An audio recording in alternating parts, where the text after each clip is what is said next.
Assalomu alaykum qadrli kuzatuvchilar. Navbatdagi obyektimizga keldik. Bu obyektimiz Erkinda. Bu yerga xohlasa zinapoya tushirib beramiz. Razmerlari 15 ga 30 bo'ladi. Bu yoqdan tushish bo'ladi. Xohlasa bu yoqdan esa chiqish bo'ladi. Uy egalari bu yoqdan orqa hovliga eshik qo'ygan ekanlar. Eshikka xarid qilmaydigan darajada xudo xohlasa zina tushirib berdik. Plashatkasini to'rga bo'lib berganmiz. 4 ta qirrali qilib, xudo xohlasa eshigiga xotirjam foydalanishsa bo'ladi shunda eshik bilan.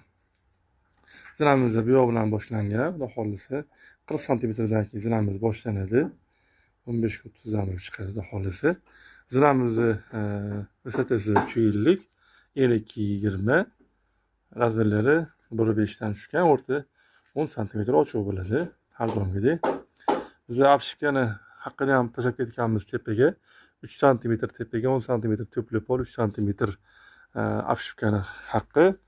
Bu yerda ham 10 santimetr to'pli pol, tarket, keyin 3 santimetr apshipka haqqidan tashlab ketganmiz xudo xohlasa.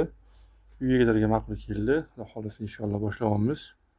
Kuzatishda davom etinglar. Kimga xizmatli kerak bo'lsa o'zimizga aloqa qilasiz. Sog' bo'ling, salomat bo'linglar.